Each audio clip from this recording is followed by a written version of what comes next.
Nunca se nos pasó por la imaginación que veríamos a tantos hermanos que en algunos casos han hecho un gran esfuerzo para poder llegar a este lugar esta mañana. Cuando nosotros comenzamos a predicar a sillas vacías, hace ya 2 largos años atrás, nosotros no estábamos haciendo nada especial, simplemente algo diferente. Habíamos estado sirviendo al Señor ya unos cuantos años y ahora nos tocaba seguir haciéndolo, pero a sillas vacías por fe.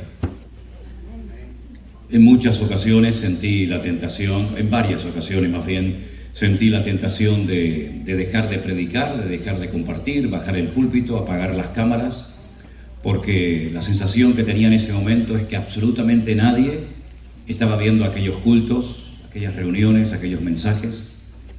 Vivíamos en aquel tiempo dentro de la iglesia, gracias al Señor, y eso fue muy bueno, muy positivo, porque con Miriam, que me ayudaba en la alabanza, Elena en el sonido y nuestro hermano Armando desde la casa manejando como podía las cámaras, emitíamos los cultos creyendo que alguien nos estaría viendo.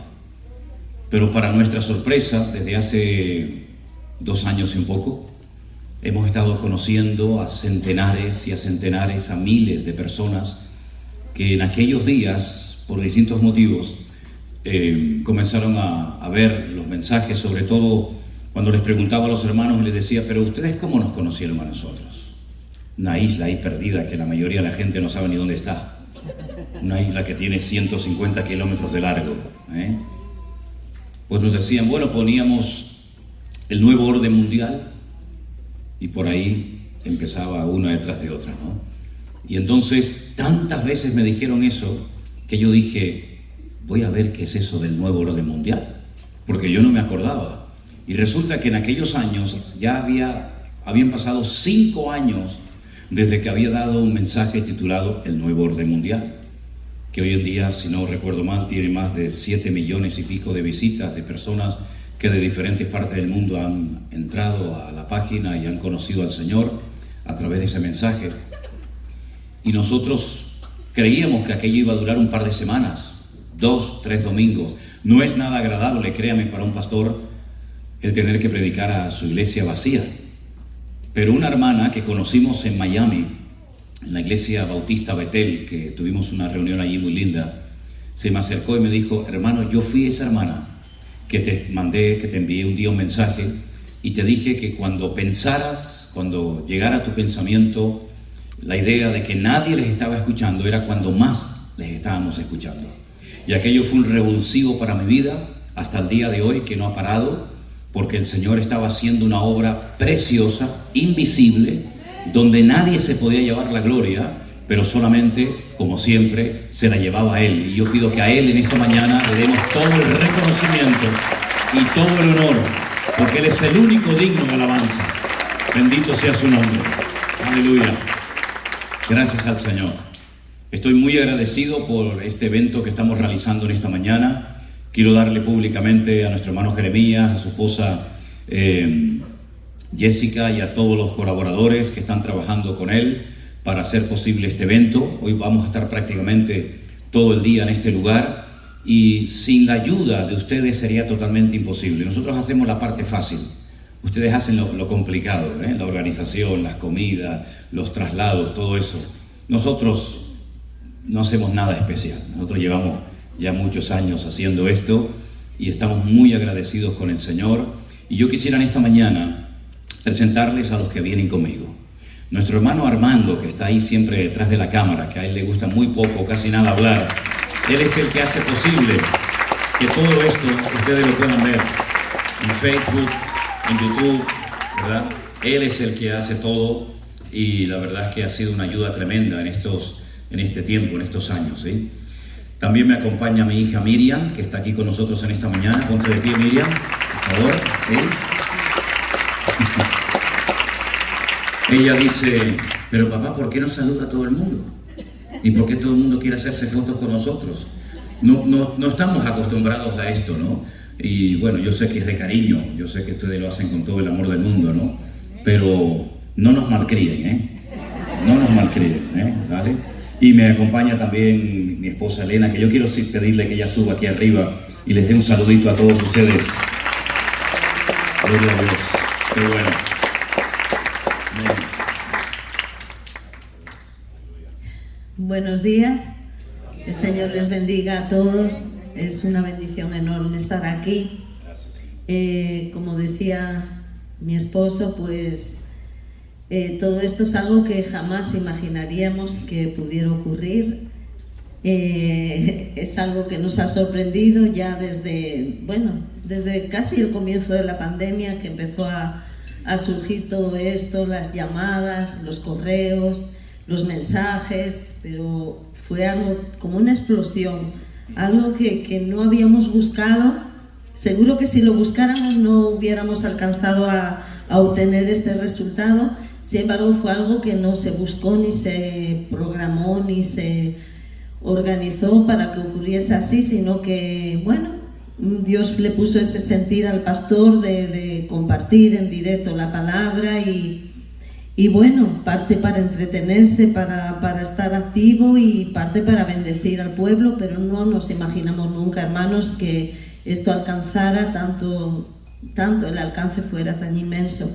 Y hay unos versículos que leí el otro día, ya no sé dónde, si en México o no sé dónde, porque a veces veo alguna cara, discúlpeme, y me suena, pero no sé de qué, de qué lugar. Incluso a alguien le dije, tú fuiste a Tenerife, y era de otro punto en el que hemos estado.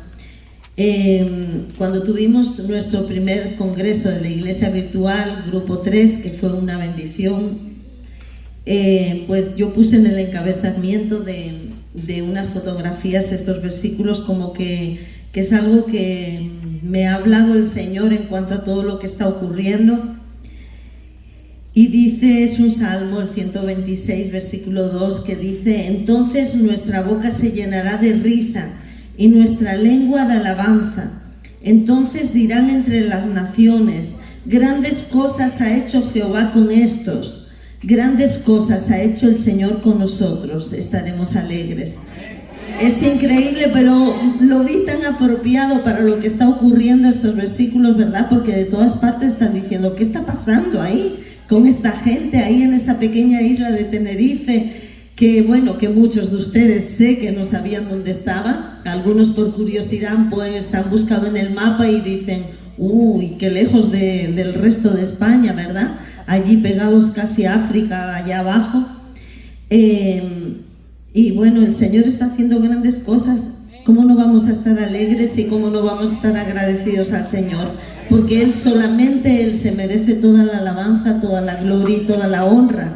Así que a Él solo es al que hay que exaltar, alabar y engrandecer en esta mañana y cada día de nuestras vidas. Dios les bendiga. Gloria a Dios, gloria al Señor, qué bueno. Bueno, nosotros salimos de Tenerife, ya ni me acuerdo cuándo salimos, ¿cuándo fue? El día 9 de mayo salimos, llegamos a Madrid, de Madrid viajamos a Nueva York, de Nueva York bajamos hasta Georgia, donde Elena tiene unos primos hermanos. Allí estuvimos unos días con ellos. Fuimos bajando en coche hasta Florida y estuvimos haciendo reuniones muy parecidas a esta, en la ciudad de Orlando, también en Miami. Y de ahí nos dimos un salto a México. Fuimos a ver la iglesia en Chalco, la iglesia en Torreón. De ahí cogimos un avión y nos vinimos rumbo a Las Vegas. Y jamás en mi vida pensábamos que había tantos hermanos. Ya tenemos un local alquilado en Las Vegas, así con un cartel como este que tienen ustedes aquí, y hay un grupo precioso de hermanos. Predicamos en varias iglesias que nos invitaron, estuvimos también en el lugar de culto nuestro, y de ahí nos vinimos en coche, entre como 10 horas más o menos, conduciendo hasta aquí, hasta San Francisco, y ya se va notando el cansancio, ¿sabes? A veces me cuesta un poco concentrarme porque son tantos miles de kilómetros, tantas caras, tantos mensajes, tantas llamadas. Discúlpeme si no me acuerdo de vuestros nombres. Ustedes se acuerdan de 2 o 3 de los que venimos, pero aprenderme tantos nombres, y sobre todo las hermanas de Venezuela, gente de Cuba. Algunas hermanas tienen unos nombres tan raros que me cuesta muchísimo aprenderlos. Entonces, Cuando me encuentro con una María, una Margarita, digo, gloria a Dios, gracias al Señor, ¿no? Pero casi hay que pedir discernimiento de espíritu para entender el significado de algunos nombres, ¿no? Miren, hermanos queridos, nosotros justamente estando aquí en los Estados Unidos, el día 31 de mayo, yo cumplí 41 años sirviendo al Señor a tiempo completo.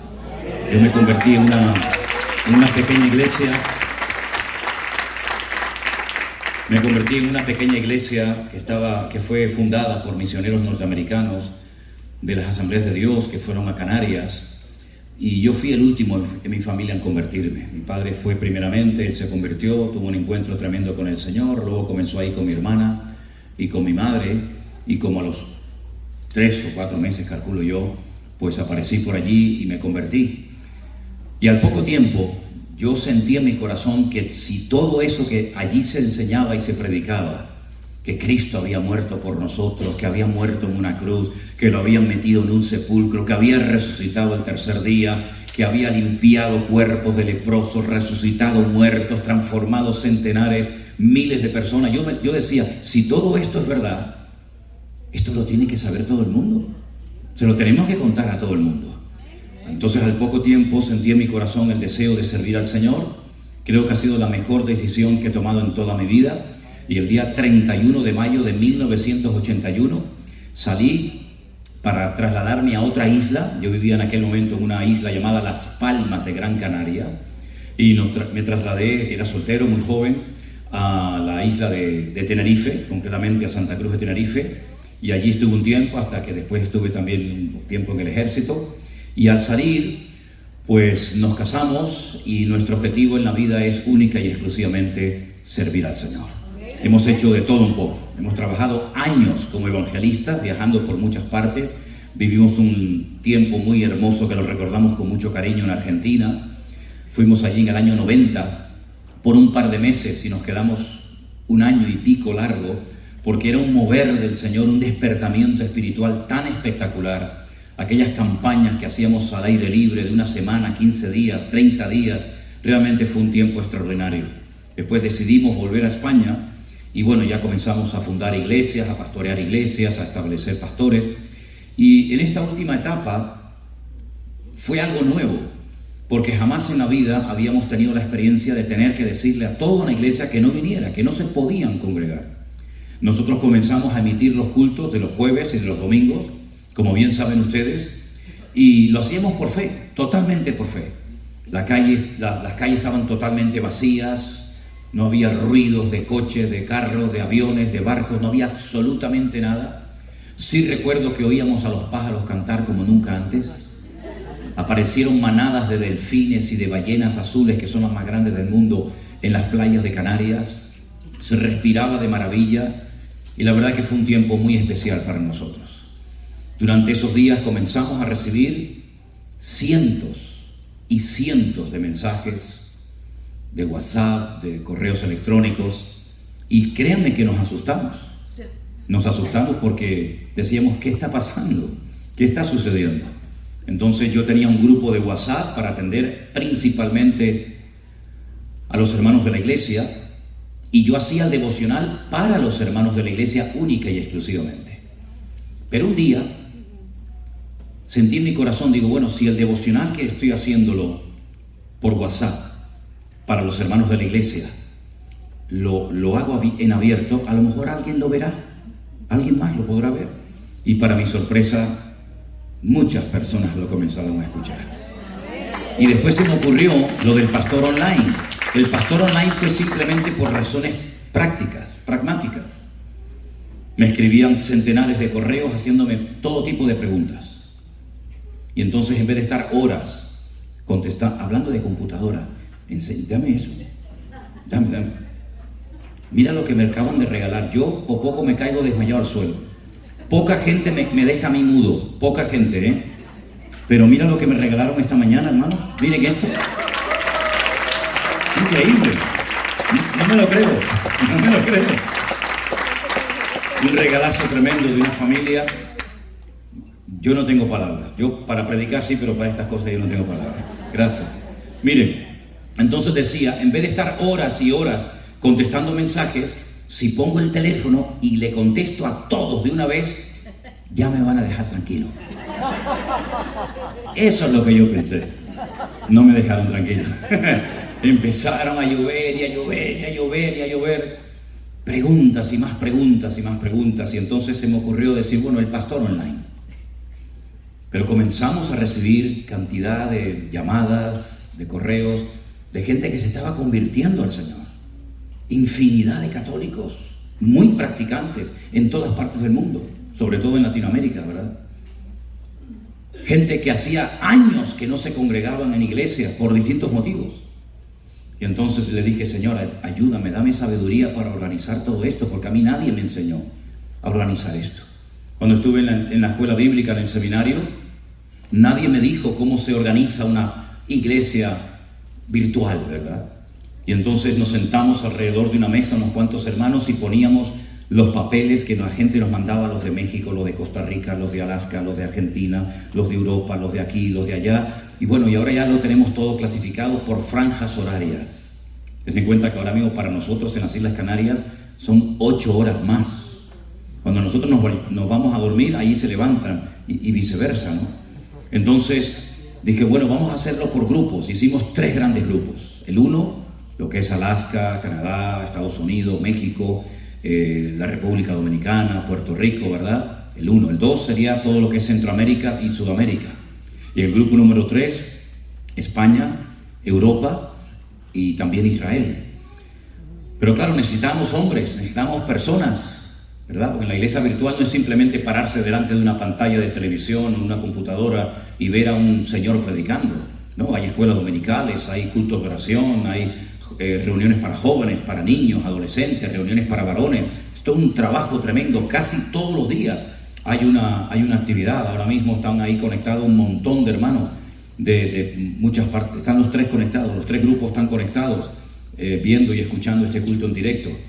Y orábamos para que Dios levantara hombres y mujeres que captaran esta visión. Permítame decirles que nuestro objetivo nunca ha sido hacerle la guerra a la iglesia presencial, jamás.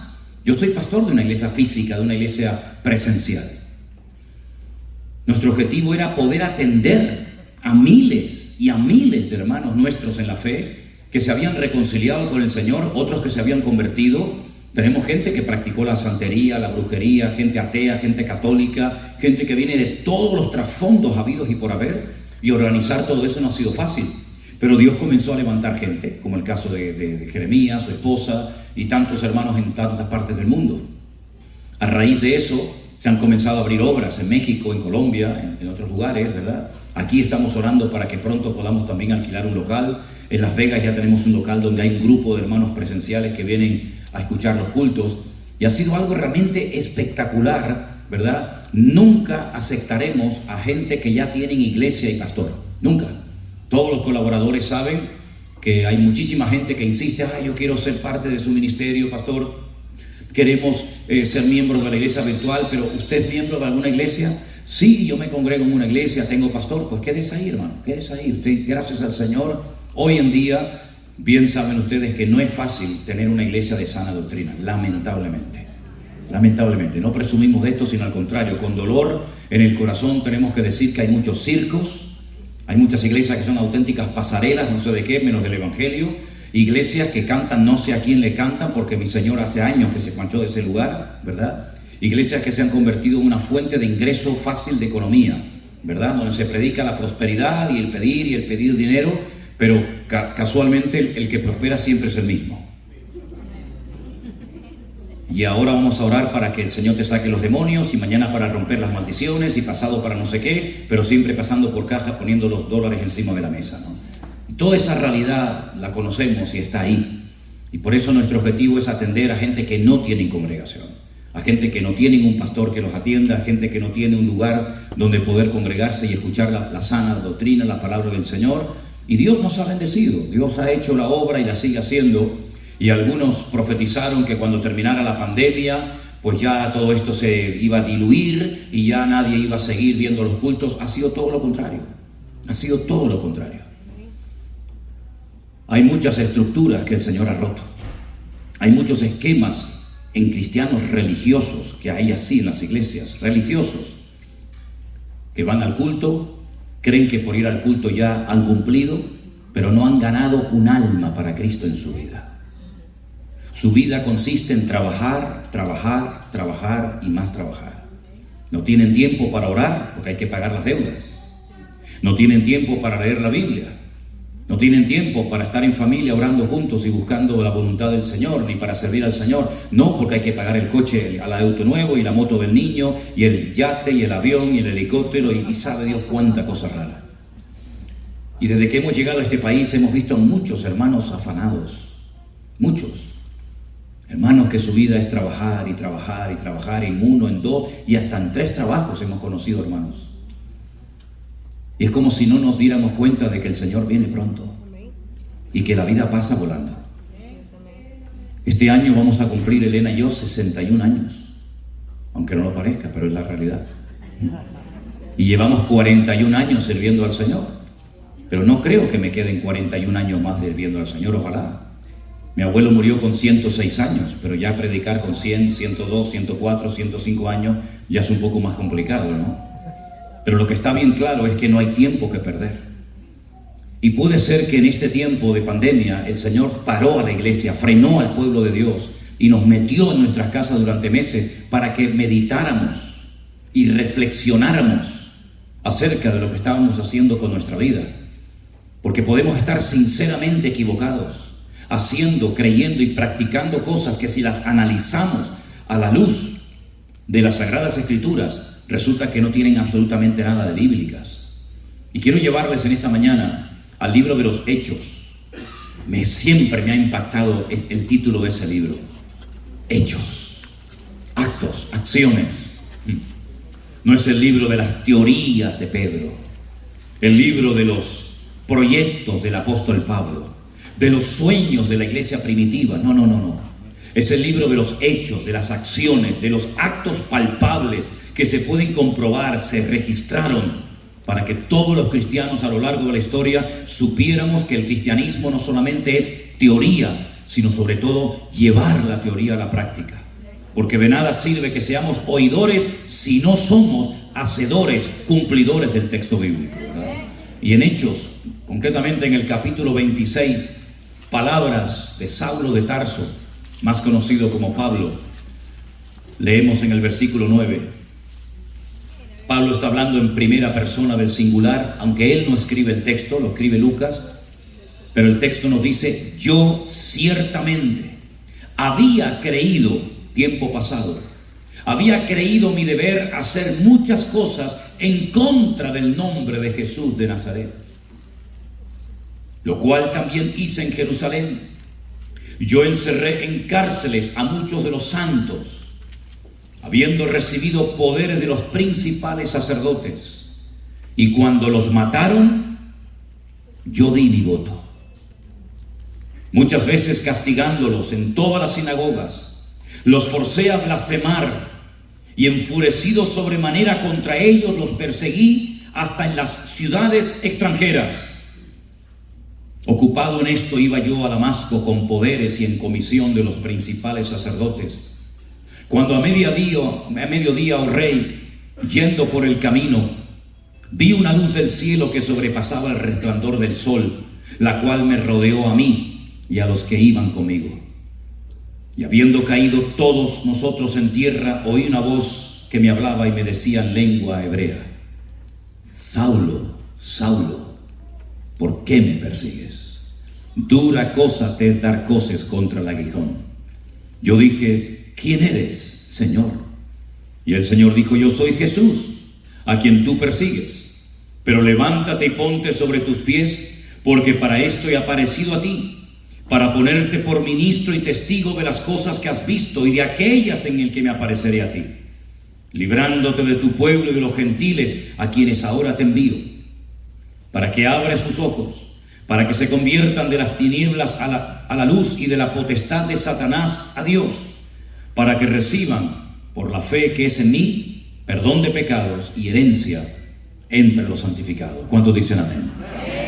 Pablo es sincero y él dice: yo creí durante un tiempo de mi vida que mi deber Mi responsabilidad era impedir el crecimiento, el avance y el desarrollo de este nuevo grupo, de esta nueva secta, como le llamaban en aquel tiempo, de los cristianos, de los meshijí, de los ungidos. Y se esforzó y se tomó muy en serio lo que él creía que era su obligación y deber. Permitió que a muchas personas los mataran, dando su aprobación, dando su voto. En la muerte, en el martirio del mártir Esteban, allí estuvo Pablo, guardando las ropas de los que apedreaban a este gran siervo de Dios. Viajó hasta el extranjero, a un país limítrofe como es Siria, Damasco, su capital, para acoger a los cristianos y llevarlos a la fuerza a Jerusalén y obligarles, torturándolos probablemente, amenazándolos de muerte, de que abandonaran este camino y estas nuevas creencias. Y él estaba 100% convencido, sinceramente equivocado, que esa era su obligación. Muchas veces le pregunto a las personas que se dedican a predicar, pastores, evangelistas, gente que está en el ministerio, ¿por qué predicas lo que predicas? ¿Por qué haces lo que haces? ¿Por qué enseñas lo que enseñas? ¿Es algo que verdaderamente el Señor te ha mostrado y has comprobado a la luz de las Sagradas Escrituras que realmente eso es lo que tienes que hacer, enseñar y compartir? ¿O lo has aprendido de otros y repites como los loros enseñanzas, mandamientos, tradiciones, costumbres que nunca te has parado y has tomado tiempo para analizar a la luz de la palabra de Dios si realmente eso es correcto o no? Lamentablemente hay personas que predican, pero en el fondo no son capaces de demostrar bíblicamente lo que dice que es así. Y esa era la vida del apóstol Pablo, un hombre que fue criado a los pies de un tal Gamaliel. Gamaliel era el Oxford, Cambridge, Yale, la mejor universidad para ser rabino en la época del apóstol Pablo. Gamaliel, por si no lo saben ustedes, era el nieto de un grandísimo rabino llamado Hillel.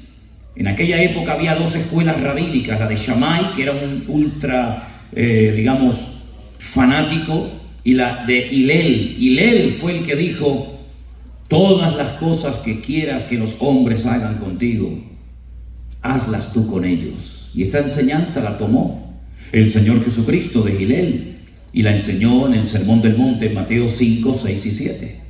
Un gran maestro, y el nieto de Hillel era Gamaliel. Saulo no había nacido en Israel, había nacido fuera, en una colonia romana, en Tarso.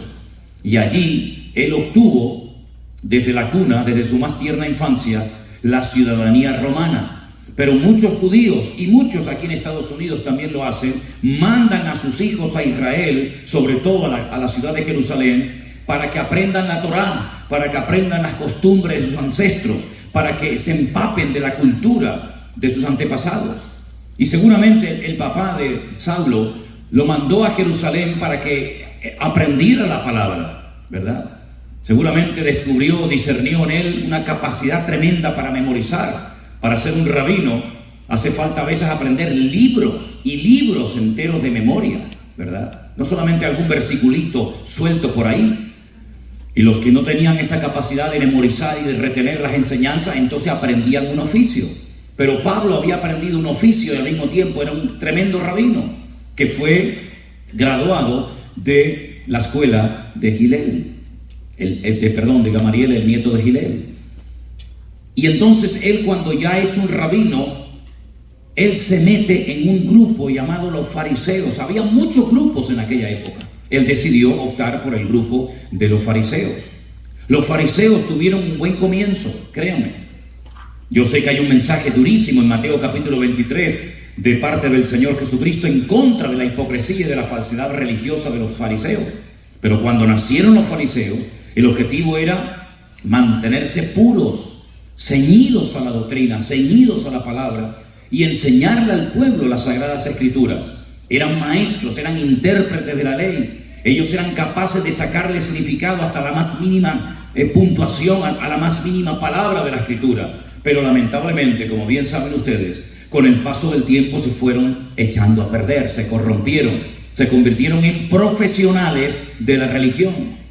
Tenían más de 1400 leyes que no tenían nada que ver con la Biblia, pero que ellos las habían inventado. Cómo una persona tiene que caminar, cómo una persona tiene que sentarse, cómo una persona tiene que lavarse la mano izquierda, la mano derecha, qué tienen que hacer las mujeres en distintos momentos del día, ¿verdad? Cómo tienes que ir al baño, cómo tienes que saludar. Eran miles y miles de reglas. Incluso hasta limitaban los pasos que una persona podía dar en el día de reposo en Shabbat, diciendo solamente pueden caminar 1050 metros. Si caminas 1051, has quebrantado la ley de Dios y automáticamente perdías todo el crédito y todos los privilegios para poder entrar al templo. Comenzaron a amargarle la vida a la gente con presiones, ¿verdad? Cuando el Señor nuestro Dios no usa la presión, sino la convicción del Espíritu Santo para traer, ¿verdad?, claridad y sencillez y palabra a nuestras vidas. Pablo era un fariseo.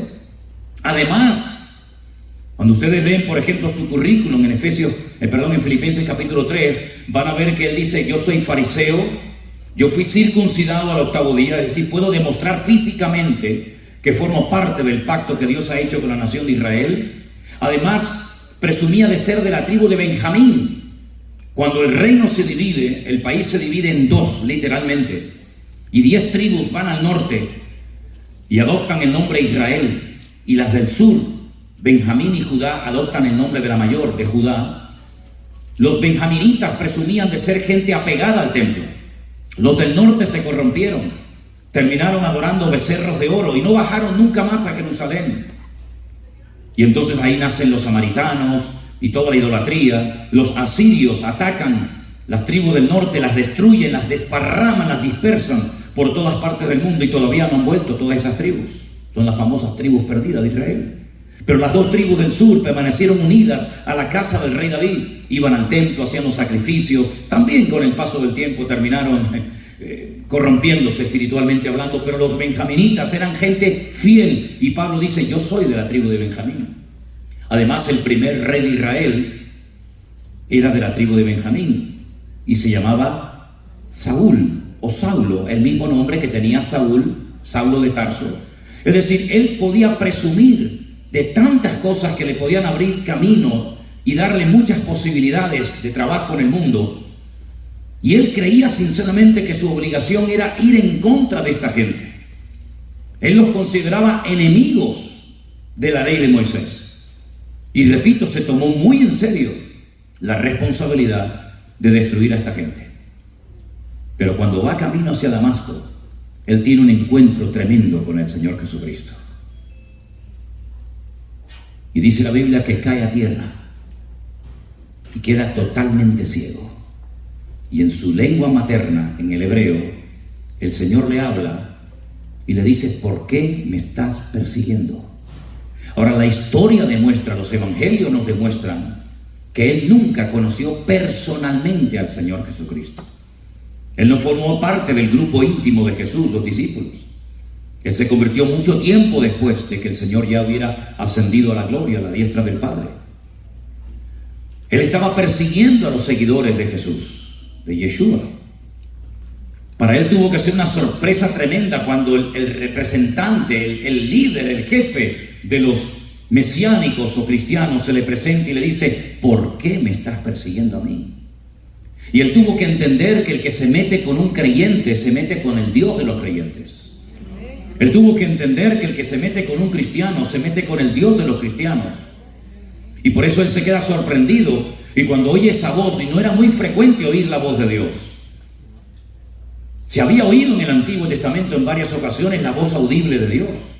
En el Nuevo Testamento también se escuchó en varias ocasiones. Por ejemplo, en el día del bautismo, cuando el Señor nuestro Dios dijo: este es mi Hijo amado, en el cual tengo toda complacencia, en el que deposito toda mi confianza. Óiganlo, síganlo, adórenlo, respétenlo a él. Pero ahora vuelve a hablar el Señor Jesucristo diciéndole a Saulo: ¿por qué me persigues? Dura cosa te es dar coces contra el aguijón. Y entonces es cuando él pregunta: ¿quién es el que está detrás de esa voz?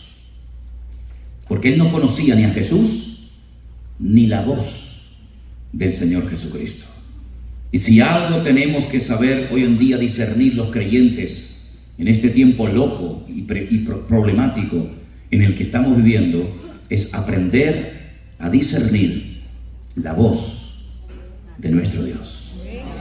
Para que así no digamos, no, el Señor me dijo. No te dijo nada, no te dijo nada. Es que yo siento, no. Abraham, permítame ponerles un ejemplo para que ustedes vean lo importante que es conocer, discernir la voz de Dios.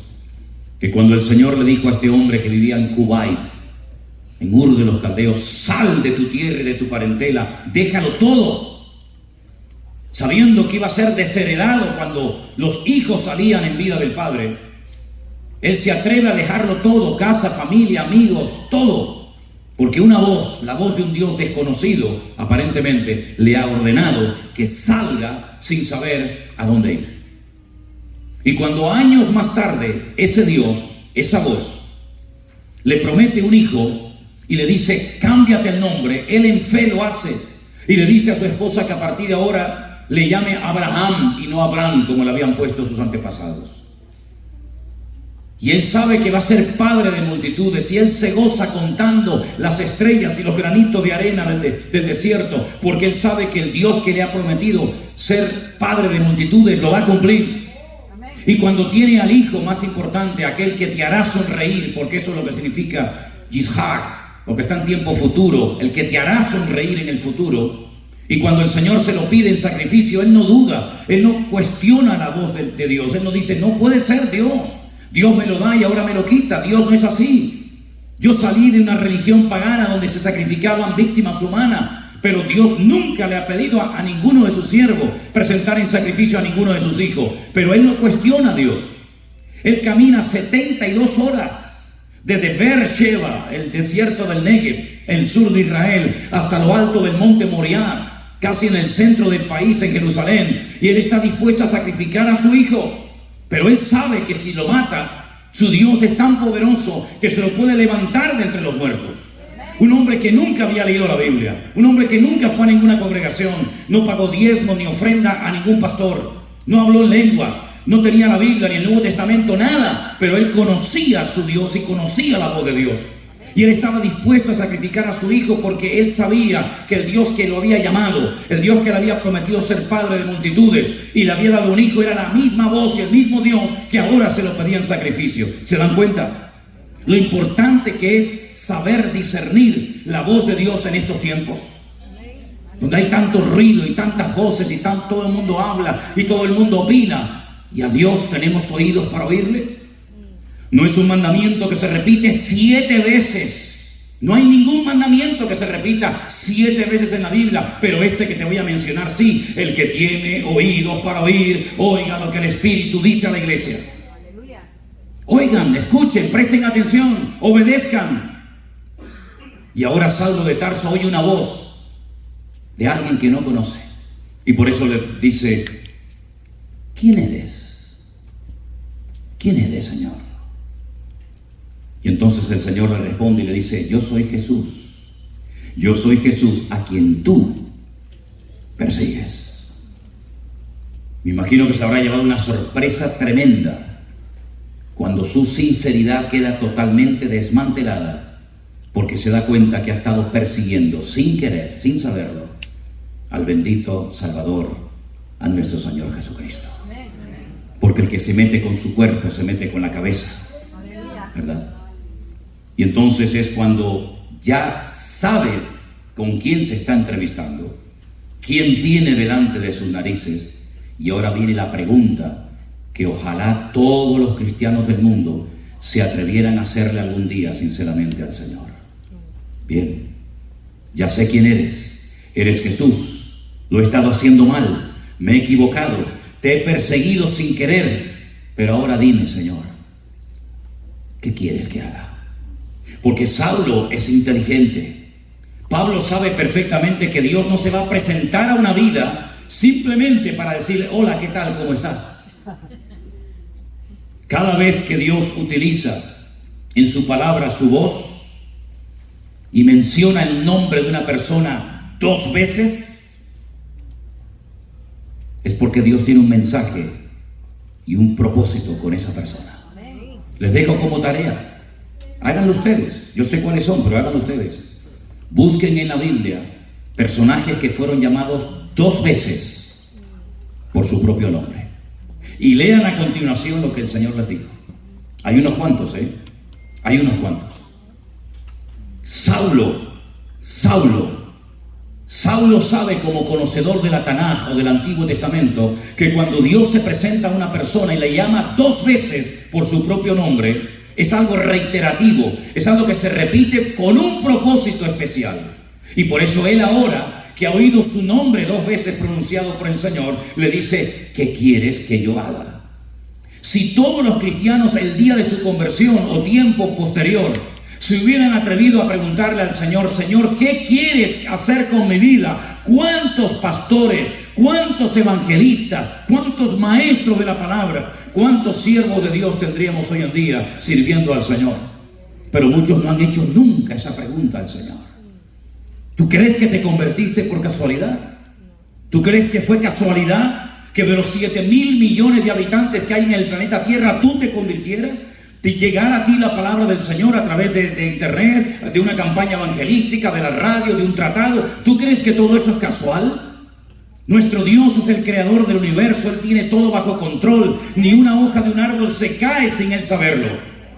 Él es el Dios omnipotente, todo lo puede, omnisciente, todo lo sabe. Y omnipresente, está en todas partes.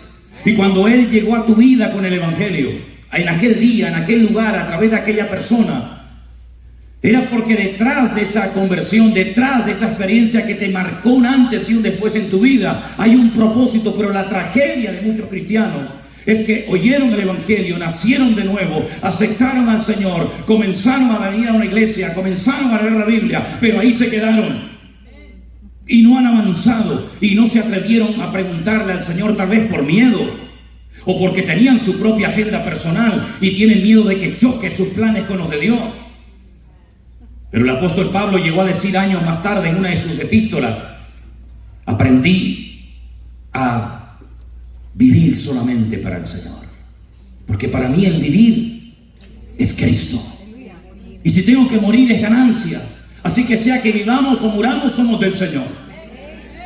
Porque él aprendió seguramente de larguísimas conversaciones con los discípulos que aún estaban con vida, que la última noche, cuando el Señor Jesucristo se encierra en aquel huerto llamado el huerto de Getsemaní, donde se prensaba la aceituna para sacar el aceite, el oro líquido, le oyeron decir: Padre, pasa de mí esta copa, mas no se haga mi voluntad.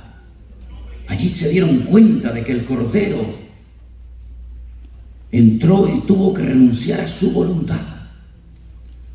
Y cuando renunció a su voluntad, aquel Cordero que enmudeció se convirtió en el león de la tribu de Judá. Y cuando llegaron a prenderlo, él no se resistió. Él incluso le llama la atención a uno de sus discípulos porque saca la espada y quiere defender con armas carnales lo que no se puede defender de esa manera, porque el reino de Dios no es comida ni bebida, y las armas de nuestra milicia no son carnales, sino poderosas en Dios para la destrucción de fortalezas. Y entonces ahí ellos entendieron de que el Señor Jesucristo había vivido toda su vida sometido al Padre, pero aún quedaba la más mínima y remota posibilidad de renunciar a la cruz. Pero minutos antes habíamos tomado todo el zumo, todo el vino en el aposento alto. Tú nos dijiste a nosotros sentados alrededor de aquella mesa: tomad y comed, porque esto es mi cuerpo, que por vosotros es partido. Tomad y bebed, porque esta es mi sangre, que por vosotros se derrama. Este es el pacto, el nuevo pacto. Y ahora aquí en Getsemaní le tienes que decir al Padre: pasa de mí esta copa, cuando todos nos has hecho beber a todos de la misma copa. Pero dijo: no se haga mi voluntad sino la tuya. Y la voluntad del Padre en aquel momento no era: vete ahora a Capernaum a hacer milagros. La voluntad del Padre en aquel momento no era glorificar al Hijo. La voluntad del Padre en aquel momento era que lo crucificaran en una cruz y que lo clavaran y se mofaran de él y le desprendieran de su dignidad, porque si no lo sabías, a los crucificados los colgaban totalmente desnudos, de arriba a abajo, para más vergüenza y humillación. Nada de un trapito, no, totalmente desnudos. Y los escupían y los maltrataban y no los enterraban, que es lo peor que se puede hacer en una cultura de Oriente Medio es no enterrar a una persona casi al momento. Las peores humillaciones, los peores insultos, las peores vejaciones las experimentó nuestro Señor Jesucristo en aquel lugar. Y ahora el apóstol Pablo se está entrevistando con ese Cristo glorificado que está a la diestra del Padre, y por eso le pregunta sometido humildemente: ¿qué quieres que haga? Porque no te vas a presentar a mi vida simplemente por presentarte, sino tiene que haber un propósito. Y el Señor le dice: levántate, ponte sobre tus pies, porque para esto me ha aparecido. Y dice que lo manda a una casa donde días más tarde viene un discípulo llamado Ananías, que seguramente habrá venido muerto de miedo, porque Pablo era el Rambo de la época, ¿sabes?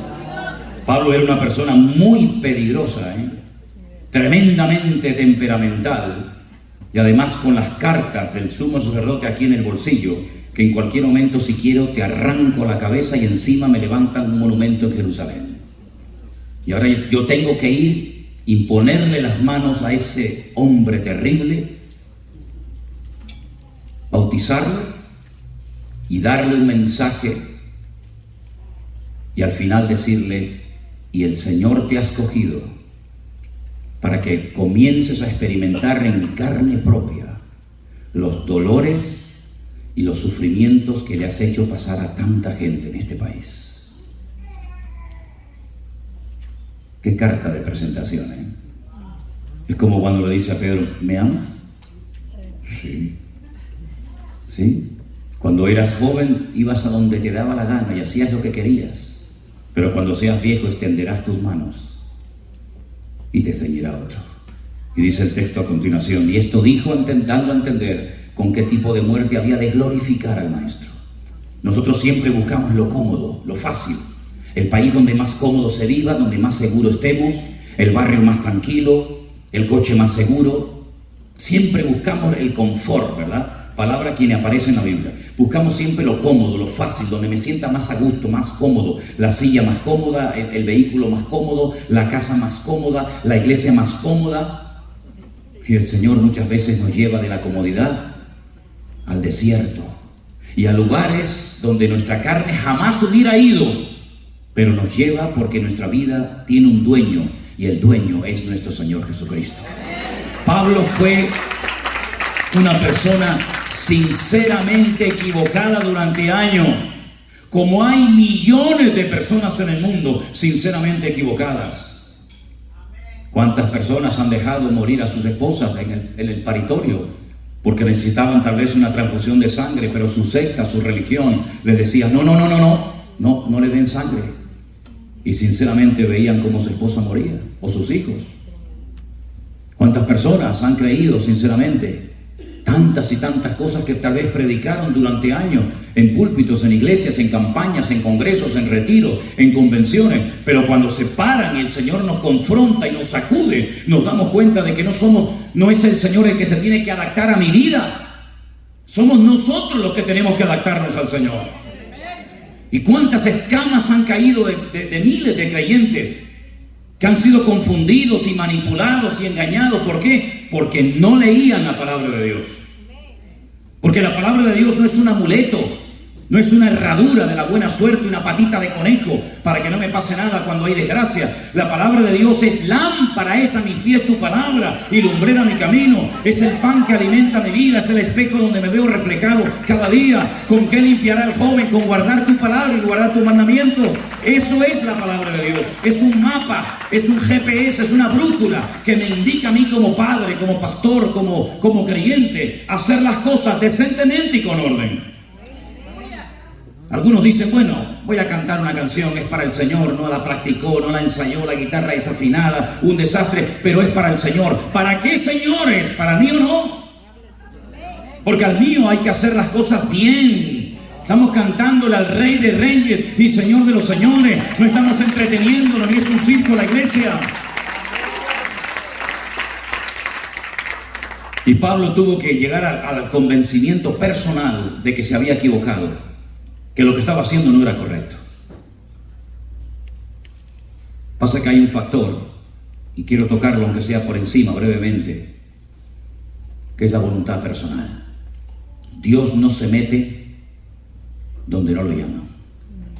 Por eso hay gente que escucha un culto aquí o en internet o en la iglesia y la palabra les pasa por encima, porque cogieron la llave de su corazón, la cerraron y la tiraron al río. Y el Señor llama, y si tú no abres, Él no va a perder el tiempo contigo. ¿Qué te crees? ¿Que eres la reina de Saba? ¿Qué te crees tú? El Señor no va detrás tuyo, no seas arrogante y soberbio. El Señor llama, te da una oportunidad, no la quieres, ahí te quedas. Al final del camino hablamos. Ese es nuestro Dios.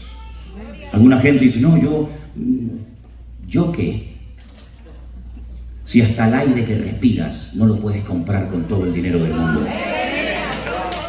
La salud que tienes, ¿quién te la dio? El cuerpo que tienes, ¿quién te lo dio? Cómprate otro si quieres. Algunos lo modifican, ponen por aquí, por allá, arriba, abajo, pero la materia prima te la dio el Señor, amigo. Te puedes poner plástico por todos los lados. Y lo que tú quieras. Pero cada vez que te pones algo, estás peor. Porque el diseño de fábrica es el mejor, amigo. Así es. Ahora, escúchame. A mí me gusta muchísimo un libro que se lee poquísimo hoy en día. Yo creo que hay muy pocos cristianos que lo han leído, lo leen. Y es el libro de Shir HaShirim. Un libro que se lee cantando, porque es un cántico. Es una letra enorme, pero es un cántico. Y es el libro del cantar de los cantares.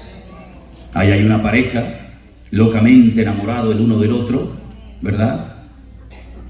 Y se describen con una perfección absoluta. Ella cuando habla de él, bueno, todo lo que me decía Elena cuando me conoció, a ver si me entienden, ¿no? Todo aquello. Una descripción magnífica, los ojos, el pelo, la pierna, los dientes, todo, ¿verdad?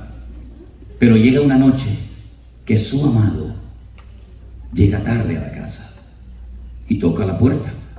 Y ella, la amada, la sunamita, oye la voz de su amado.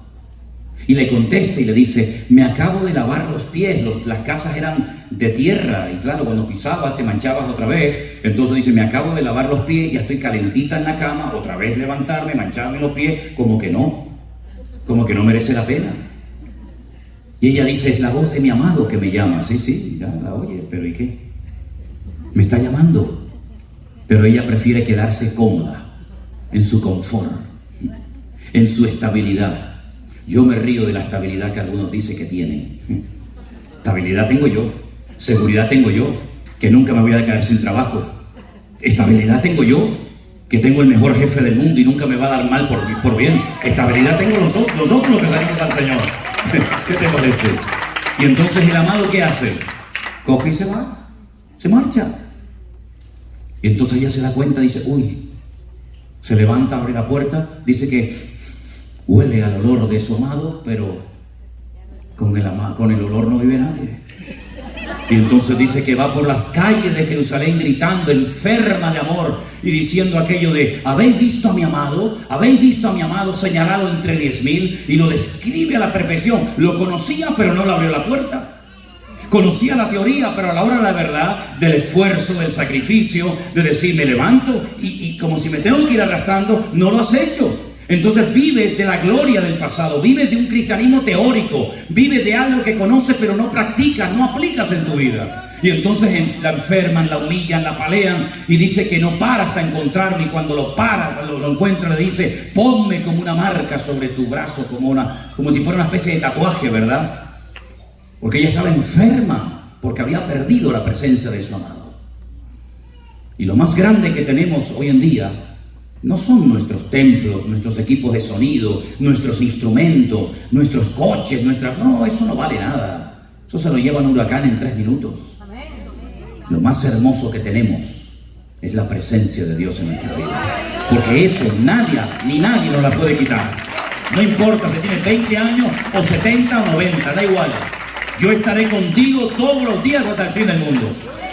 Y hemos venido aquí a esta ciudad, primero porque tenía muchísimas ganas de estar con mi hermano Jeremías y su esposa, conocerles a todos ustedes, pero sobre todas las cosas, para que si hay alguien en esta mañana entre nosotros aquí, que nunca has invitado a Jesús a que entre en tu corazón, que hoy tengas la oportunidad de poder hacerlo.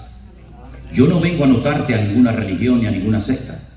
Mira, Tú has vivido toda tu vida sin necesidad de conocerme a mí, perfectamente. Y yo he vivido sin necesidad de conocerte a ti, perfectísimamente. No nos necesitamos el uno al otro. Pero yo he venido aquí para hablarte del Señor.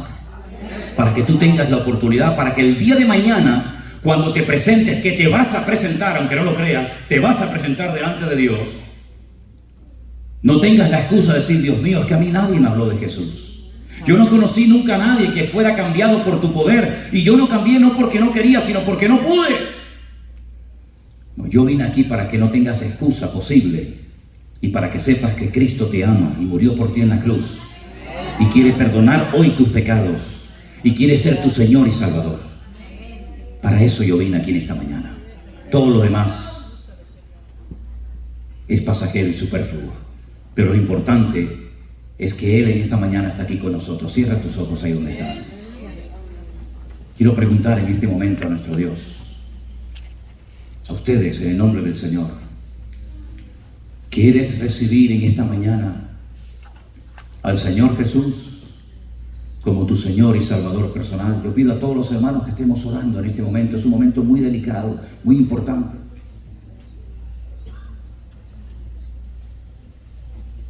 Si en esta mañana entre nosotros hay alguna persona que le quiere rendir su vida al Señor Jesús, ahora es el momento. Mañana puede ser demasiado tarde, no lo sé. Pero hoy el Señor te ha traído a esta reunión para que tú conozcas de Él, de su obra, de su amor. Para que sepas que no hay ningún hombre sobre la faz de la tierra, llámese pastor, reverendo, obispo, papa o quien sea, que te pueda a ti perdonar tus pecados. Nadie. Es un atributo solamente de Dios. Solamente Dios puede perdonar nuestros pecados. Para que tú tengas seguridad de salvación en tu alma. Para que Él te acompañe todos los días de tu vida hasta que Él venga a buscarte. Y para que nunca más te encuentres sola, sino que sepas que Él está contigo a tu lado. Si hay personas en esta mañana entre nosotros que le quieren entregar, que le quieren rendir su vida al Señor Jesús, levanta tu mano ahora y estaremos orando por ti, para que el Señor te bendiga y te guarde. Dios te bendiga.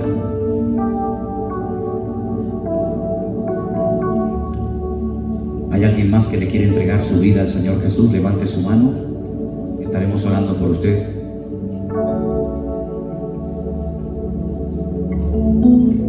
Con estos focos prácticamente no veo nada, pero las personas que levantaron su mano,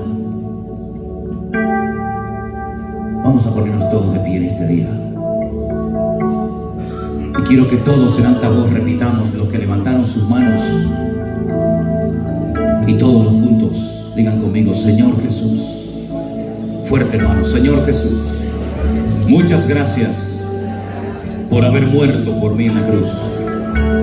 Gracias, Señor, porque tú ocupaste mi lugar. Y hoy, amado Dios, yo te entrego mi vida. Dígalo. Yo hoy me rindo a Jesús, mi amado. Recibo, confieso públicamente que el Señor Jesús será a partir de hoy mi Señor y mi Salvador personal. Me rindo a ti, dígaselo. Yo me rindo a ti, Señor Jesús. Hazme un hijo tuyo e inscribe mi nombre en el libro de la vida. Gracias, Señor, por la salvación que me has dado en Cristo Jesús. Amén y amén. Dele ese fuerte aplauso a nuestro Dios. Aleluya. Hay gozo en el cielo. Hay gozo en la presencia de Dios.